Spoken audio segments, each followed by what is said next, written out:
¿Qué tal amigos? Mi nombre es Dionisio Canagua y estamos aquí transmitiendo desde www.normacontable.org. En la presente ocasión voy a continuar con esta serie de video comentarios acerca de la liquidación del impuesto a la renta, pero desde la perspectiva de la norma internacional de contabilidad número 12. El día de hoy voy a hacer una aplicación vinculada a un caso práctico del método del pasivo del estado de ganancias y pérdidas,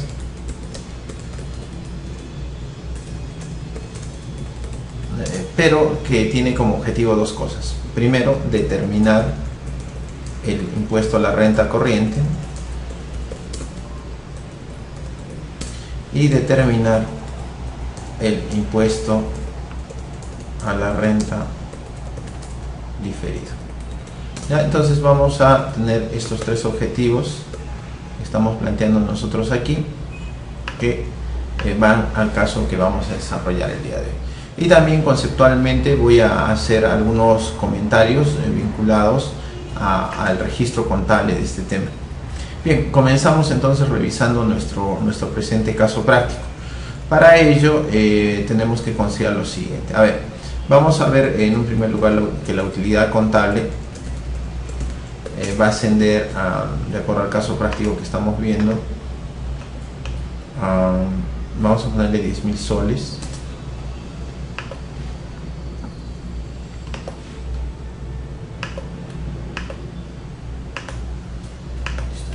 Y luego tenemos nuestros típicos reparos tributarios. En esta ocasión solamente voy a considerar dos. Por un lado, gastos sin comprobante de pago, que vamos a suponer que sea de 500 soles, y voy a tener acá un exceso de depreciación. ¿Ya? Un exceso de depreciación que va a ser 1.000 soles. Solamente voy a considerar dos gastos, ¿ok? Entonces, bueno, lo primero que tenemos que hacer cuando nosotros liquidamos el impuesto a la renta probablemente es no preocuparnos en la aplicación de la NIC número 12. Probablemente muchos de ustedes me digan, ¿pero por qué? Es que sencillamente la primera parte es determinar el impuesto a la renta corriente, es determinar el impuesto para efectos justamente fiscales y bajo las normas que nos establece la ley del impuesto a la renta. Entonces, sencillamente en esta etapa yo no necesito nada, sino simplemente determinar la utilidad tributaria, que en este caso va a ser la suma de esto, que es lo que nosotros tenemos aquí. ¿Ok? Entonces, ¿cuánto va a ser la utilidad tributaria? Sería 11.500. Entonces, lo que yo voy a obtener acá es el impuesto a la renta corriente. Vamos a subir estos datos, ya no me sirve lo de arriba, y diré impuesto a la renta corriente. Bueno, ¿y cuál es el impuesto a la renta corriente? Es bien sencillo. Tomo el impuesto a la renta, lo voy a multiplicar por la tasa del 30%. ¿Listo? Entonces, ¿cuánto va a ser el impuesto a la renta corriente? Tenemos que va a ser 3.450. Entonces, es en este paso en el cual nosotros reconocemos este cálculo. Entonces, la contabilización también es sencilla. 881, ¿por cuánto? Por 3.450 y con abono a la 40.171 por 3.450. O sea, en realidad no hay mayor problema dentro del cálculo que nosotros estamos haciendo aquí. Perfecto. Muy bien. Entonces, probablemente me digan, pero quiero que apliques el método del pasivo del estado de ganancias y pérdidas. O sea, como tradicionalmente es un método ya algo pasado, de acuerdo a la NIC número 12, ya este método no está vigente, pero sin embargo se nos hace muy familiar. Y nos va a servir de base también de una manera práctica para realizar un adecuado cálculo de lo que es el impuesto a la renta diferido desde la perspectiva de la NIC 12. ¿Okay? Se sugiere que a pesar de que la NIC dice que no lo haga, que apliquemos el método de pasivo del balance general, pues yo sugiero que lo sigamos haciendo. Bueno, lógicamente, conforme vayan viendo la serie de videos relacionados con este tema, se van a dar cuenta de por qué les firmo esto. Muy bien, vamos a considerar entonces los siguientes pasos. Utilidad contable, que es lo mismo que teníamos arriba, si se acuerdan. Lo que nosotros teníamos era 10.000. Solo que aquí, cuando ya tengo que trabajar desde la perspectiva de la NIC 12, tengo que identificar dos conceptos básicos, sin los cuales no puedo trabajar. Clasificar la diferencia temporal, primero la diferencia permanente, y ubicar también a la diferencia temporal. O sea, ese es el paso, a diferencia de lo que hemos hecho anteriormente, a que sí tengo que clasificar las diferencias permanentes, bueno, y temporales. Veamos qué es lo que tenemos acá: gasto sin comprobante de pago y exceso de depreciación. Entonces, gasto sin comprobante de pago, eso va a ser permanente. En un momento más les voy a dar algunas definiciones. Y diferencia temporal, exceso de depreciación. Listo, ¿por cuánto? Listo, perfecto, ya estamos ahí con los datos. Entonces, es conveniente y pertinente que ustedes tengan una definición básica acerca de lo que es diferencia permanente y de lo que es diferencia temporal. Ya vamos a darles ese alcance con la finalidad de que ustedes tengan claro antes de seguir en los siguientes pasos. Bueno, en primer lugar, si yo quiero hablar de una diferencia permanente, es cuando un gasto, podemos hablar de un ingreso, no será reconocido tributariamente, ¿ya? Con una salvedad, salvo que lo voy a dejar en puntos suspensivos. A ver, una diferencia permanente es cuando yo tengo un gasto, tengo un ingreso y nunca va a ser aceptado tributariamente, no va a ser reconocido tributariamente, salvo que, como ahí le he puesto puntos suspensivos, que se modifique la norma tributaria.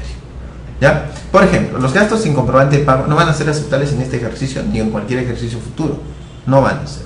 Entonces, eso es un caso de diferencia permanente. Dime rápidamente algunos casos. Bueno, el artículo 44 de la ley del impuesto a la renta, todas las prohibiciones. Y, por ejemplo, otro caso viene a ser todos los excesos que tenemos sobre los límites establecidos en el artículo 37 de la ley del impuesto a la renta. Eso también es un concepto interesante de diferencia permanente. En el caso de diferencia temporal, tenemos que es cuando un gasto, ingreso, será reconocido tributariamente a futuro, ¿no? A ver, no hay diferencia. Bueno, hay varias, pero vamos a ver primero, exceso de depreciación. Por ejemplo, si tú tienes que contablemente estás depreciando un activo fijo, se me supone al 25%, y tributariamente el límite máximo para aplicar la tasa de depreciación es del 10%, obviamente estás en un exceso. ¿Por qué? Porque estoy aplicando contablemente el 25% y tributariamente el 10%. Entonces, ¿qué es lo que pasa? Tengo un exceso del 15%. Pero si ustedes se dan cuenta sobre la vida útil, en el caso de aplicar la tasa tributaria del 10%, nosotros la vida útil tributaria sería de 10 años. Mientras que en el caso de la depreciación para efectos contables, al 25% sería de 4 años. Si yo tengo en cuenta el efecto a lo largo de los diferentes ejercicios, la depreciación global va a ser la misma, solo que voy a depreciar tributariamente 10% cada año y va a durar a lo largo de 10 años, mientras que contablemente van a ser 4 años y voy a depreciar el 25%, pero al final el efecto global de la depreciación es el mismo. Eso es una característica de una diferencia temporal. Ahora, ejemplos rápidamente de diferencias temporales. Por ejemplo, la diferencia de cambio. Otro ejemplo, todo lo que son provisiones de evaluación de existencias, cobranza dudosa, por ahí el tema de que tenemos en provisiones, por ejemplo, diversas en la cuenta 48. Estos son casos de diferencias temporales, entre otros, ¿no es cierto? Ok, entonces una vez que tengo estos conceptos que estoy viendo aquí, lo que voy a hacer es determinar mi utilidad tributaria. ¿Ya? Entonces ya sabemos que cuánto es esto, va a ser igual a esto, más esto y más esto, 11.500. Y también ya sabemos cuánto es el impuesto renta corriente. ¿Cuánto va a ser? Va a ser igual a esto por 0.3. Perfecto, hasta ahí vamos bien. Pero probablemente tú me dices, no, yo lo que quiero hallar es el impuesto a la renta corriente. Perdón, diferido. El impuesto a la renta diferido se halla de una forma bien sencilla. Lo que yo tengo que tener en cuenta es lo siguiente: ¿cuántas son las diferencias temporales? Temporales. ¿Ya? ¿Cuánto me dice que son? Son 1000. Entonces, el impuesto a la renta diferido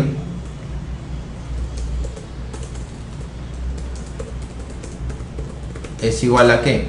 Es igual a esto, que viene a ser la diferencia temporal por la tasa del 0.3%. Allá, lo repito nuevamente, el impuesto a la renta diferido es el efecto de aplicar la tasa del impuesto a la renta sobre las diferencias temporales. Entonces, en este caso, la diferencia temporal, ¿cuánto es? 1000. Por lo tanto, el impuesto a la renta diferido sería 300. ¿Ya? Entonces, ese es un concepto importante que tenemos que tener nosotros en cuenta aquí. Ok. Finalmente, para determinar la contabilización, esto se trata de un impuesto a la renta diferido activo. Activo. Me dices, oye, ¿por qué es activo? Porque está asociado a un gasto no aceptado. ¿Ya? Y me dicen, ¿hay pasivo? Por supuesto que también te genera un pasivo cuando está asociado a un ingreso no grabado. ¿Listo? Entonces hay que tener en cuenta esos conceptos. Impuesto a la renta diferido activo, que eso sería para el caso que nosotros estamos planteando aquí. Muy bien, esperamos que el presente material sea de utilidad para ustedes. Estamos aquí desde www.normacontable.org. ¿Desean participar en nuestros talleres? Pueden escribirnos al correo eventos@perugestión.org o en todo caso ver nuestra web www.perugestión.org/cursos y ahí ustedes van a poder ver la programación que tenemos mensual de los eventos que desarrollamos nosotros. Muchas gracias por su atención.